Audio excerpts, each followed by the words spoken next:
Unified 911, anong matutulong namin sa'yo? Anya ti maitulong mi ken kapo. Anong may tatabang ko sa Unsay imo? akong ikatabang nimo? Ngini makadabang na misal ka no. Sa anumang wika o dialekto, may tulong na darating sa iyo.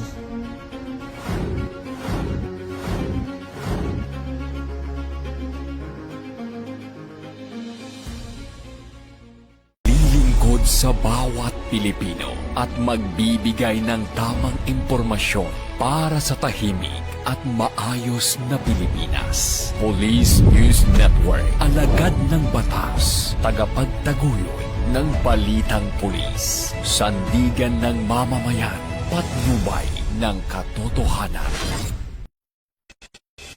La Campo Crame, maghahatid ng pinakahuling kaganapan at nagbabagang balita. Ito ang PNN Police News Network. At ngayon, ang inyong mga tagapagbalita. Magandang araw, bagong Pilipinas. Ako inyong alagad ng batas, tagapagtaguyod ng balitang pulis, Patrolwoman Jenny Dolor mula sa Eastern Police District NCRPO. Maghahatid sa inyo ng tamang balita, kwento ng pulis at serbisyo para sa mamamayan. At ito ang PNP News Online, ang pangunahing balita ng Police News Network, alagad ng batas, tagataguyod ng balitang pulis.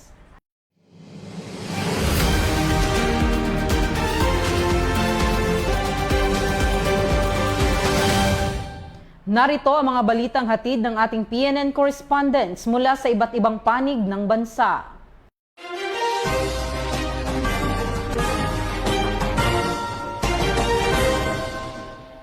Arestado ang 3 individual matapos maaktuhang nagsasagawa umano ng pot session sa isinagawang operasyon ng mga otoridad sa Virac, Catanduanes. Ang buong detalye ng report mula kay Police Corporal Janel Salis.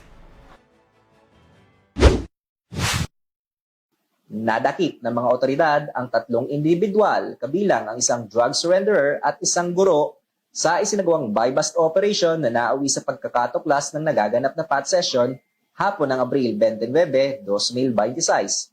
Ayon sa ulat, ang operasyon ay pinangunahan ng Virac Municipal Police Station sa pakikipagtulungan sa Provincial Intelligence Unit, Regional Police Drug Enforcement Unit 5 at ng Philippine Drug Enforcement Agency. Pangunahing target ng mga operatiba si alias Andy, 42 anyos, isang drug surrenderer sa ilalim ng Oplan Tokhang. Sa gitna ng operasyon, nahuli ang suspect kabilang ang 2 pang kasamahan nito na isang 48 anyos na internet installer at isang 31 anyos na guro na kapwa residente ng Virac habang gumagamit ng iligal na droga. Kabilang sa mga nakumpiska, ang 4 na piraso ng heat-sealed transparent plastic sachet na batay sa isinagawang laboratory examination ng Regional Forensic Unit sa Camp Brigadier General Simeon A. Ola, Legazpi City ay positibong shabu, isang glass tube na may traces ng shabu at iba't ibang drug paraphernalia. Sinagawa ang on-site inventory at pagmamarka ng mga ebidensya sa harap ng mga suspect at mga mandatory witness, kabilang ang isang barangay kagawad at kinutawan mula sa media. Ang mga suspect ay sumailalim din sa drug test sa Provincial Forensic Unit na pawang nagpositibo sa paggamit ng shabu. Samantala, sa isinagawang verifikasyon sa Crime Information Reporting and Analysis System, napag-alaman na ang target na si Andy ay may 5 hiwalay na kaso para sa paglabag sa RA 9262 o Anti-Violence Against Women and Their Children Act, kung saan 4 ay solved na at 1 ang cleared. Sa kasalukuyan, hinihintay na lamang ang pagpapalabas ng hiwalay na warrant of arrest para sa nasabing mga kaso. Mula dito sa Catanduanes Police Provincial Office, ako po si Police Corporal Janel Sales, nag-uulat para sa Police News Network. Ito ang bagong PNP para sa bagong Pilipinas, serbisyong mabilis, tapat at nararamdaman.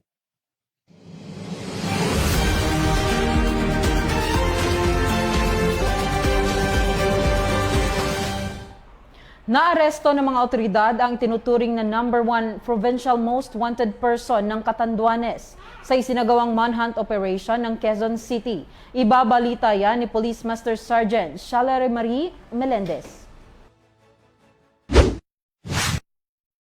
Sa Barangay Holy Spirit, Quezon City na natunton at nadakip ng mga operatiba ng Catanduanes Police Provincial Office ang #1 provincial most wanted person ng lalawigan matapos ang isinagawang joint police operation. Ang suspect na isang 20 anyos na lalaki ay naiulat na nagtago sa Metro Manila bago pa man opisyal na ilabas ang mga warrant laban sa kanya.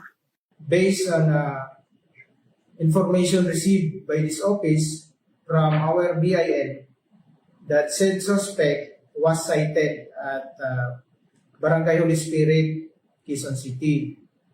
Agad na ikinasa ng Panganiban Municipal Police Station sa ilalim ng pamumuno ni Acting Chief of Police, Police Captain Marlon M. Dungkilab, katuwang ang Catanduanes 2nd Provincial Mobile Force Company sa pamumuno ni Acting Force Commander Police Major Lester B. Kililan, ang isang operasyon kasunod ng natanggap na impormasyon tungkol sa kinaroroonan ng suspect. Nakipag-ugnayan din ang Catanduanes Police sa Holy Spirit Police Station 14 ng Quezon City Police District sa ilalim ng pangangasiwa ni Station Commander Police Lieutenant Colonel Jeffrey R. Gamboa kung saan matagumpay ngang natunton ng mga operatiba ang suspect. With the help of our counterpart from Station 14, QCPD, and with the help of Provincial Intelligence Unit and Catanduanes 2nd PMHC, with the guidance of our Provincial Director, Police Colonel Elmer Sereno, that lead to the arrest of the said suspect. Batay sa warrant of arrest, nahaharap ang suspect sa patong-patong na kasong kriminal, kabilang ang 4 counts ng statutory rape na may criminal case numbers 11796 hanggang 11799 dahil sa pang-aabuso sa isang 17 anyos na biktima. Walang piyansa para sa nasabing kaso. Mayroon din siyang isa pang kaso dahil naman sa paglabag sa Section 5I ng Republic Act 9262 o Anti-Violence Against Women and Their Children sa ilalim ng criminal case number 11795 na may inirekomendang piyansa na 2,000 piso. Samantala, base sa isinagawang verifikasyon sa Crime Information Reporting and Analysis System o CIRAS, ay natuklasan mayroon pa siyang hiwalay na kaso ng qualified trespass to dwelling na may inirekomendang piyansa na 18,000 piso. Binasahan ang suspect ng kanyang karapatan sa ilalim ng konstitusyon matapos ang pag-aresto bago dinala sa Quezon City General Hospital para sa physical at medical examination. Isinailalim din siya sa booking procedure at ibinahay pabalik sa probinsya para sa kauklang disposisyon at pagpipresenta sa hukuman. Mula dito sa Catanduanes PPO, ako po si Police Master Sergeant Shally Miliendez nag-uulat para sa Police News Network. At ito ang bagong PNP para sa bagong Pilipinas, serbisyong mabilis, tapat at nararamdaman.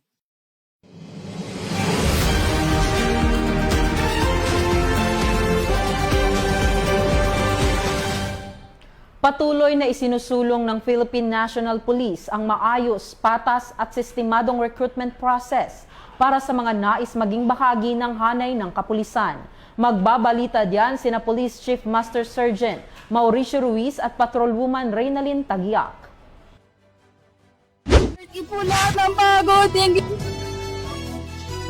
So updates muna tayo para sa PNP Recruitment 2026. Siyempre partner, alamin natin yung mga pumasa sa BMI at saka sino yung magpe-perform para sa physical agility test ng 2026 quota. So, sino nga ba yung ating bagong PRSU NCR?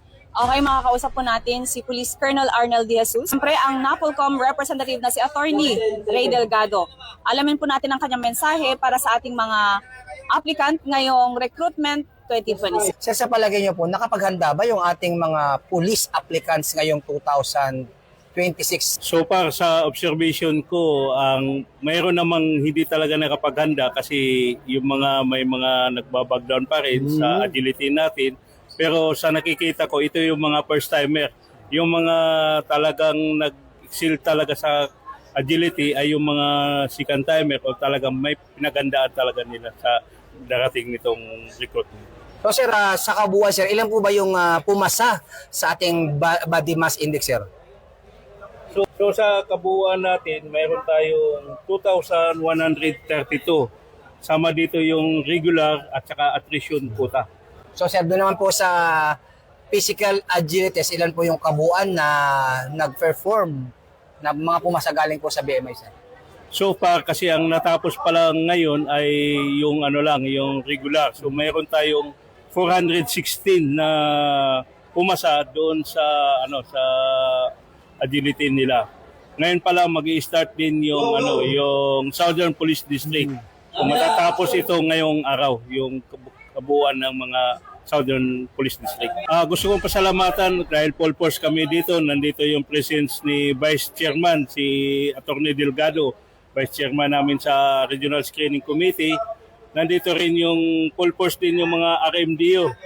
So nandito rin yung taga-RMFB na nakadiay sa atin para tumulong, para mag-assist dito, mag-facilitate sa amin.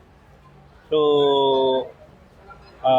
taga-IMIG, andito rin yung taga-IMIG kasi kailangan din yung presence sa mga taga-IMIG para makita nila yung performance o yung mga pag may negative pa silang nakikita at least nakakapag sila, salita sila. Ako po, si Police Chief Master Sergeant Mauricio Bonilla Ruiz. At ako naman po si Patrolwoman Ronaldine Tanggiak. Alagad ng batas, tagataguyod ng balitang pulis. Lilingkod sa bawat Pilipino at magbibigay ng tamang impormasyon para sa tahimik at maayos na Pilipinas. Police News Network, alagad ng batas, tagapagtaguyod ng balitang pulis.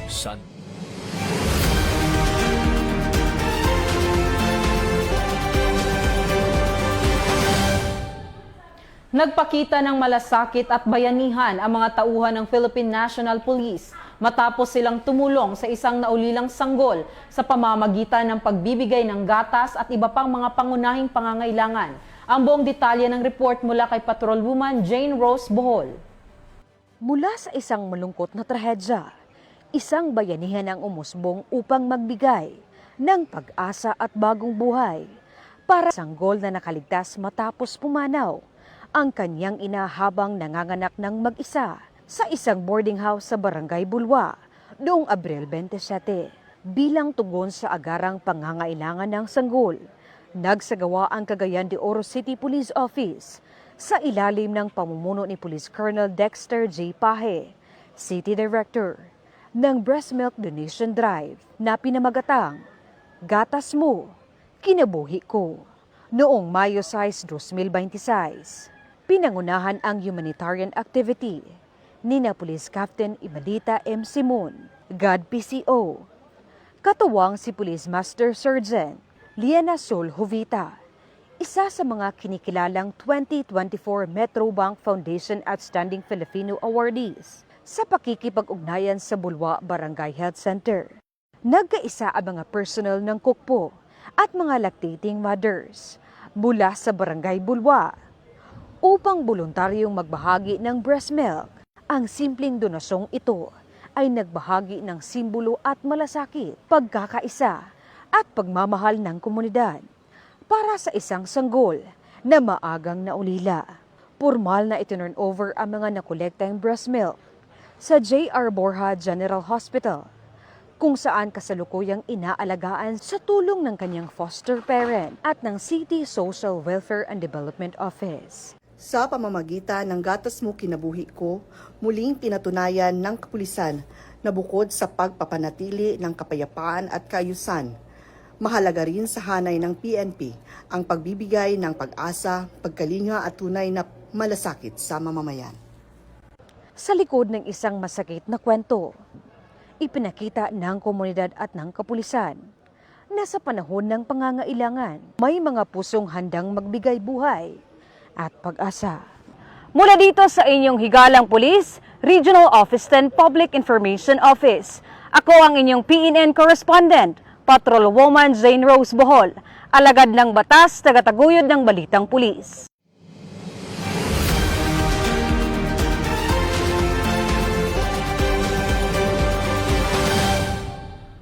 Natagpuan sa baybayin ng Rizal, Palawan ang mga pakete ng hinihinalang cocaine na tinatayang nagkakahalaga ng 20 million pesos ayon sa ulat ng mga otoridad.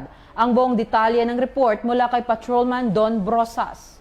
Na-recover ng Philippine National Police ang hinihinalang ilegal na droga sa karagatang sakop ng Rizal, Palawan matapos i-report ng isang mangingisda ang 2 kahina-hinalang pakete na lumulutang malapit sa baybay ng barangay Taburi nitong ika-10 ng Mayo. Batay sa paunang investigasyon, ang mga pakete na balot sa itim na plastik ay naglalaman ng tinatayang 2 kilo ng hinihinalang cocaine na may standard drug price na umaabot sa humigit kumulang 20 milyong piso. Patuloy naman ang investigasyon ng mga otoridad upang matukoy ang pinagmula ng mga na-recover na illegal na droga at mga posibleng sangkot dito, alinsunod sa adhikaing Bagong PNP para sa Bagong Pilipinas. Serbisyong mabilis, tapat at nararamdaman. Mula rito sa PNP National Headquarters, ako ang inyong PNN correspondent, Patrolman Don Brosas, alagad ng batas, tagataguyod ng Balitang Pulis.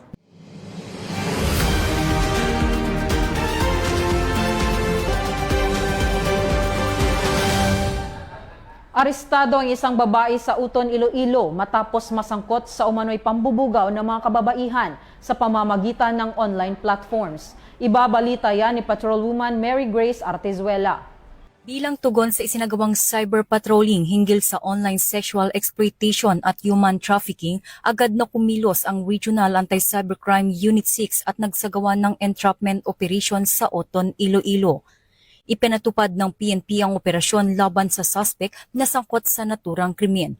Patuloy rin ang koordinasyon sa iba't ibang law enforcement units at mga kinaukulang ahensya upang mapalakas ang kampanya laban sa trafficking at maprotektahan ang mga biktima. Sa operasyon naaresto ang isang 23 anyos na babae at nailigtas ang 3 biktima. Patunay ito ng mabilis na aksyon ng PNP para sa kaligtasan at kapakanan ng publiko. Hinihikayat ng PNP ang lahat na maging mapagmatsyag sa mga kahina-hinalang online na aktibidad at makipag-ugnayan sa pinakamalapit na impilan ng pulisya sa opisyal na communication channels ng PNP.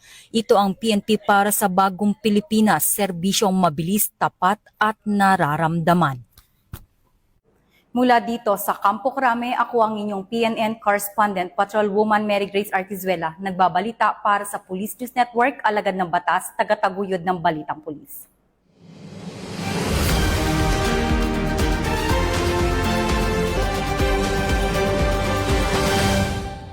Nagbigay ng tulong ang Sagada Municipal Police Station sa paghahatid ng mga produktong repolyo para sa mga residente ng Northern Barangays bilang bahagi ng Community Support Initiative.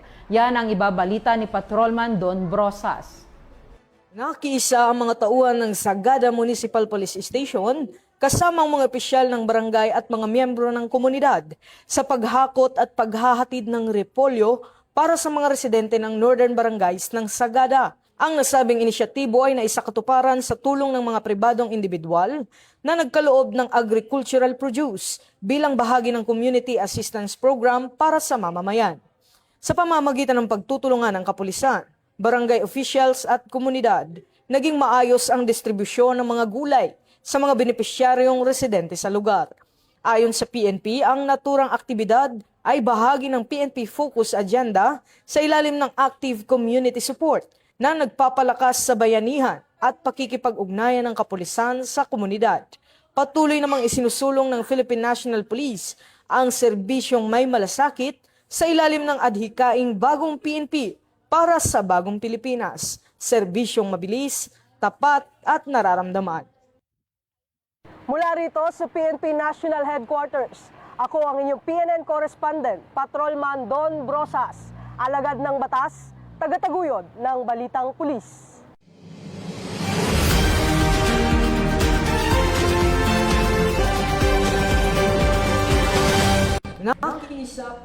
At yan ang mga balitang nakalap ng ating mga PNN correspondents mula sa Luzon, Visayas at Mindanao. Para sa mas malawak at mabilis na ulat ng mga balita, huwag kalimutang mag-like, follow and share sa aming official social media accounts ng Police News Network. Tutok lang sa aming YouTube channel para sa mga live stream at replays at i-follow kami sa X account para sa mga real-time updates at Facebook account ng Police News Network. Manatiling mapagmatyag at laging alam ang totoo. Sa ngalan ng pamunuan ng Philippine National Police, sa pangunguna ni Chief PNP Police General Jose Melencio Nartates Jr. at sa pamumuno ni President Ferdinand Bongbong Marcos Jr. Kami ay maglilingkod sa bawat Pilipino at magbibigay ng tama at balansing balita. Mula rito sa tanggapan ng tagapag-ugnay ng Pambansang Pulisya, ako ang iyong alagad ng batas, tagataguyod ng Balitang Pulis, Patrolwoman Jenny May Dolor mula sa Eastern Police District NCRPO. Maghahatid ng tamang balita, kwento ng pulis at serbisyo para sa mamamayan. At ito ang PNP News Online, ang pangunahing balita ng Police News Network. At ito ang bagong PNP para sa bagong Pilipinas. Serbisyong mabilis, tapat at nararamdaman.